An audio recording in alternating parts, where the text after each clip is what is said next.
Hello बच्चा party, सत श्री अकाल। वेलकम टू CWD, जहाँ केमिस्ट्री से डरना बंद और केमिस्ट्री डी के साथ पढ़ना करते हैं शुरू। तो अब तक हमने जो देखा था, हमने राउल्ट्स लॉ के पॉजिटिव डेविएशन, नेगेटिव डेविएशन, उनका ग्राफ, उनका न्यूमेरिकल, हमने अब तक यहाँ तक कर चुके थे। तो जो हमारा नेक्स्ट टॉपिक है वो है हमारा कोलिगेटिव प्रॉपर्टीज। आज हम सिर्फ एक कोलिगेटिव प्रॉपर्टी को ही डिस्कस करेंगे, जो है आपका relative lowering of vapour pressure. बाकी हम तीनों की प्रॉपर्टी, जो तीनों उसकी और है आपकी सिलेबस के अकॉर्डिंग, वो हम नेक्स्ट लेक्चर में करेंगे। सो जो टर्म है कोलिगेटिव प्रॉपर्टी, पहले इसका मतलब समझते हैं। इसमें दो टर्म है, एक को और एक लिगेटिव, या फिर उसको हम लिगेर कह सकते हैं लैटिन भाषा में। तो को का मतलब होता है आपका टुगेदर, यानी किसी चीज को साथ लाना, और लिगेर का मतलब टू बाइंड, यानी बांध के रखना और साथ में भी रखना। यानी एक तो साथ में होना होता है कि हाँ दिखाने के लिए वो साथ में है, लेकिन दूसरा साथ में तो है पर उनकी बॉन्डिंग कैसी है, वो सारी चीज क्या बताती है हमारे कोलिगेटिव प्रॉपर्टीज। किसकी? सॉल्यूट और सॉल्वेंट की। तो हमारी मेनली हमें चार कोलिगेटिव प्रॉपर्टीज पढ़नी है। फर्स्ट इज हमारा relative lowering of vapour pressure, second is elevation of boiling point, third is depression in freezing point, and fourth one is osmotic pressure. जो आज हम डिस्कस करने वाले हैं वो है हमारा relative lowering of vapour pressure.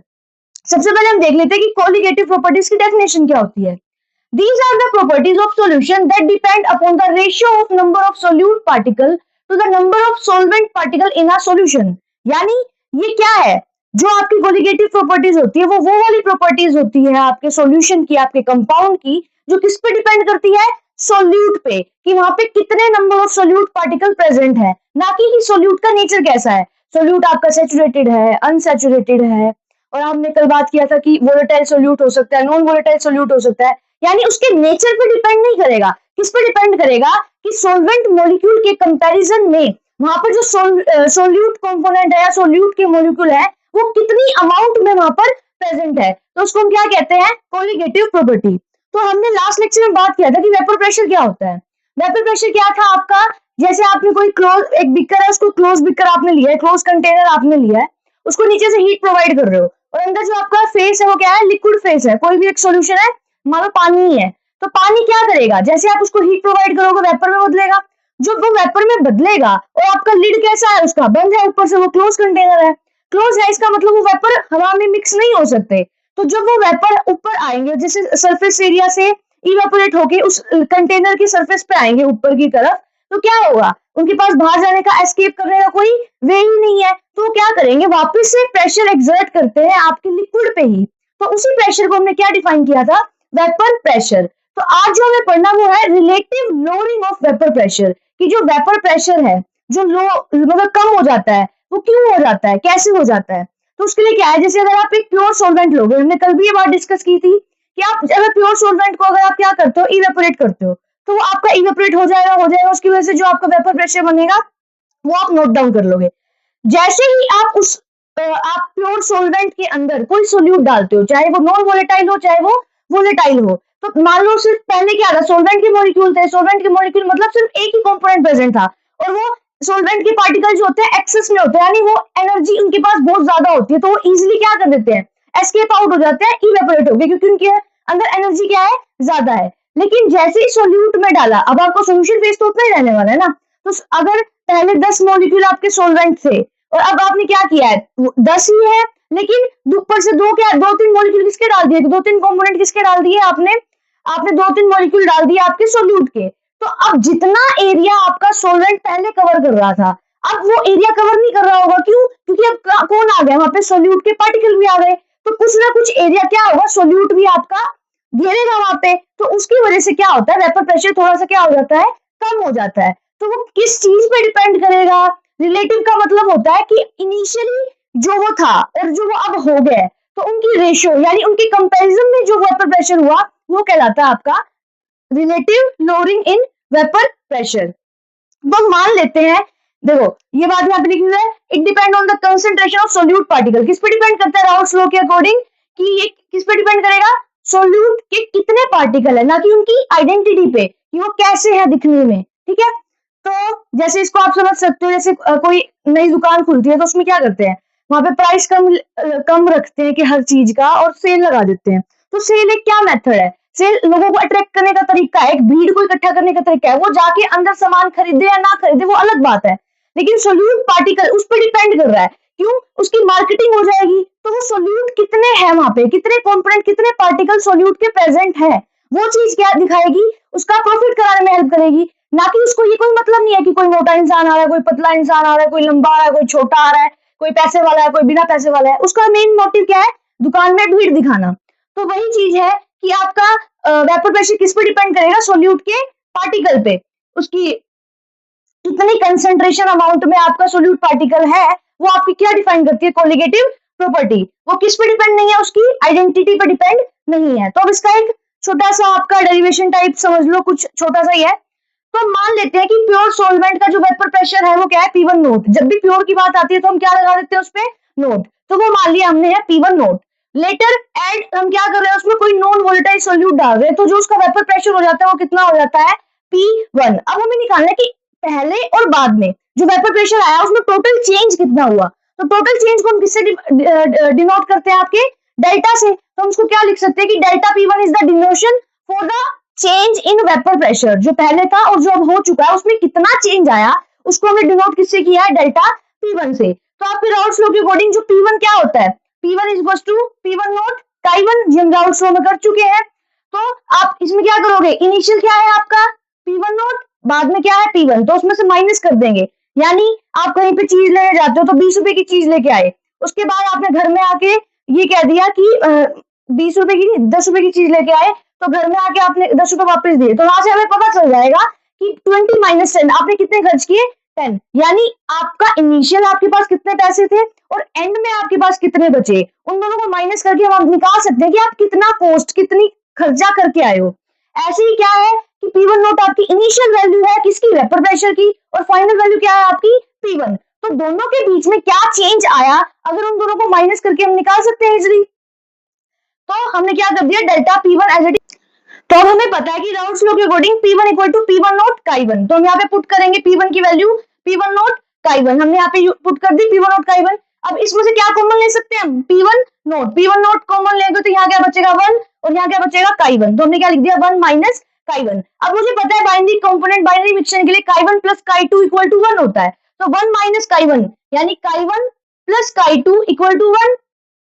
यहाँ पे क्या लिखा है 1 माइनस Chi1, यानी Chi2 की वैल्यू निकाली होगी ना 1 माइनस Chi1, 1 माइनस Chi1, यानी इस वेक्टर की जगह मैं क्या लिख सकती हूँ, Chi2, P1 नॉट Chi2। अब ये क्या है Chi2, हमने 2 कंपोनेंट किसके लिए लिया था, सोल्यूट के लिए। तो यहाँ से हमें डेरिवेशन से भी हमें पता चल रहा है कि जो आपकी कोलिगेटिव प्रॉपर्टी होगी, जो total change in vapour pressure आएगा वो किस पे डिपेंड करेगा, आपके सोल्यूट पे। तो ये आपका यहाँ से हमने देख लिया P1 नॉट Chi2।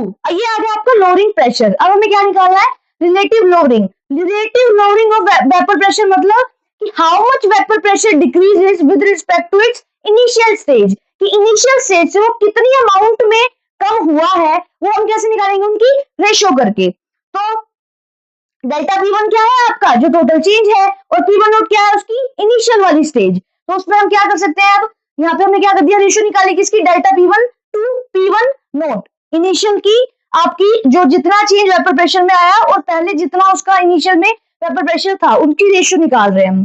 तो डेल्टा P1 की वैल्यू आपने क्या कैलकुलेट की, P1 नोट Chi2, वो हमने यहाँ लिख दी, और नीचे क्या है P1 नोट, P1 नोट से P1 नोट कैंसिल, तो क्या आ गया Chi2, यानी किस पे, कौन से मॉलिक्यूल, कौन से कंपोनेंट, सोल्यूट कंपोनेंट पे डिपेंड कर रहा है। तो Chi2 को हम क्या लिख सकते हैं, N2 बाय में N1 प्लस N2, ये निकालते थे मोल फ्रैक्शन। नीचे क्या आता था, टोटल कंपोनेंट कितने हैं और जिसका हमें निकालना होता था वो ऊपर लिख देते थे। तो N2 बाय में N1 प्लस N2, ये आप न्यूमेरिकल में काम आएगा आपके।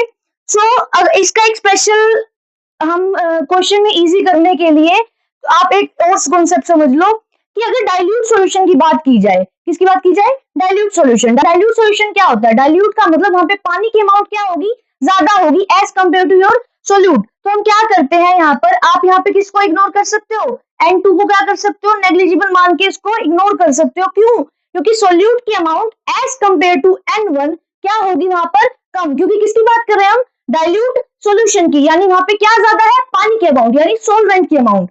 तो इसमें इस फैक्टर में हम N2 को क्या कर सकते हैं, 0 के बराबर कह दो, या फिर आप कह सकते हो इसको नेग्लेक्ट कर सकते हैं इन कंपैरिजन टू N1। तो हम क्या लिख सकते हैं यहाँ पे, इसको नेग्लेक्ट कर दोगे तो N2 बाय में N1। सीधा हम क्या कर सकते हैं, N2 बाय में N1 करके Chi2 की वैल्यू कैलकुलेट कर सकते हैं फॉर डाइल्यूट सॉल्यूशन।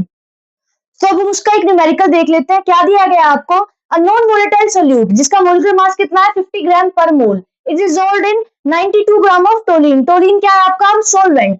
तो ये आपका दिया हुआ नॉन वोलेटाइल सोल्यूट का मोलिकुलर मास, गिवन मास नहीं है, क्या दिया है, मोलिकुलर मास। और उसका गिवन, तो आपके सॉल्वेंट का गिवन मास कितना है 92 ग्राम। हमें निकालना क्या है, calculate the mass of solute required.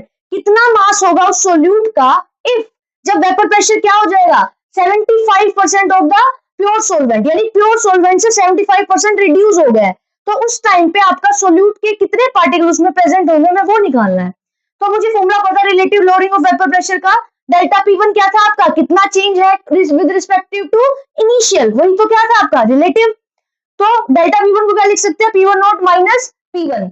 अब जो आपका P1 है वो है, जब सोल्यूट को ऐड कर दिया था तो जो प्रेशर आपका चेंज हुआ तो हमने P1 से डिनोट किया था। तो आपको दिया गया है कि 75% वो रिड्यूस हुआ है प्योर सॉल्वेंट के कंपैरिजन में, तो परसेंट का साइन हटा के हम क्या लिख सकते हैं इसको 0.75। तो हमने क्या कर दिया कि इनिशियल के रिस्पेक्टिव में ये इतना बदला है, तो 0.75 P1 की जगह हमने क्या लिख दिया 0.75 P1 नॉट। अब यहाँ पे इसको कैलकुलेट करोगे तो 1 माइनस 0.75 कितना आ जाएगा 0.25 P1 नॉट, P1 नॉट से P1 नॉट कैंसिल, तो क्या आंसर आ गया आपका 0.25। अभी हमने डेरिवेशन में देखा था कि जो आपका relative lowering of vapour pressure होता है वो किसके बराबर आता है, Chi2 मोल फ्रैक्शन आता है ना आपका Chi2 के बराबर। तो जो आपकी 0.25 है वो किसकी वैल्यू आ गई आपकी Chi2 की। Chi2 का मतलब N2 बाय में N1 प्लस में N2 mole fraction of second component.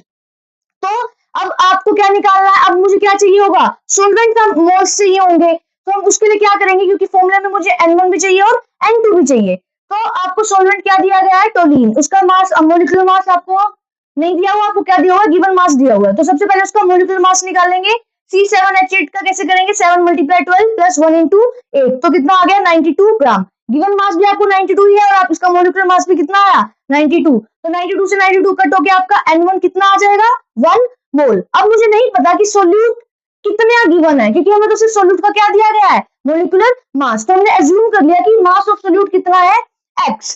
तो हम N2 कैसे लिख सकते हैं, x बाय में 50। क्या आपको समझ आया नहीं, N2 को क्यों लिखा है x बाय में 50, क्योंकि आपको मोलिकुलर मास कितना दिया हुआ था 50, यानी और गिवन आपने कितना कर लिया x, तो किसको, ये आपका आ गया गिवन मास सोल्यूट का, और ये किस आ गया आपका मोलिकुलर मास। अब हम यहाँ से किसकी वैल्यू निकालेंगे, x की वैल्यू निकालेंगे, तो हमारा क्या निकल जाएगा कि वहां पर कितने सोल्यूट के पार्टिकल प्रेजेंट हैं। तो अब हम मोल फ्रैक्शन को अप्लाई करेंगे तो आपकी ये आपका आ गया 0.25 N2 बाय में N1 प्लस N2। तो Chi2 की वैल्यू आपकी क्या है आपकी यहाँ पे 0.25, N2 की वैल्यू क्या है आपकी x बाय में 50 और N1 की वैल्यू क्या है 1। तो 1 प्लस में x बाय में 50, इसको सोल्व करने के लिए हमने क्या किया, मल्टीप्लाई किया है 50 प्लस x से। तो जब आप इसको सोल्व कर लोगे तो आपका आंसर क्या आ जाएगा, एक इक्वेशन सी बन जाएगी ऐसी। तो अब क्या करना है आपको, इसकी अंदर मल्टीप्लाई करो तो आपके पास क्या आएगा 12.5, फिर इससे मल्टीप्लाई करो तो 0.25 x इक्वल टू में x। अब यहाँ से x की वैल्यू निकालने के लिए क्या करेंगे, इस x वाले कंपोनेंट को इधर ले आएंगे, तो यहाँ पे क्या है 1, तो 1 माइनस 0.25 कितना हो जाएगा 0.75x। तो यहाँ से आपकी x की वैल्यू क्या आ गई 16.67, चाहो तो इसको लिख सकते हैं हम 16.7 ग्राम। तो इस तरीके से हम क्या निकाल सकते हैं, सोल्यूट के पार्टिकल निकाल सकते हैं। अब कौन सी कोलिगेटिव प्रॉपर्टी से, relative lowering of vapour pressure. I hope so आपको आज का कंटेंट अच्छा लगा होगा। बाकी की जो 3 कोलिगेटिव प्रॉपर्टी है वो हम नेक्स्ट लेक्चर में करेंगे।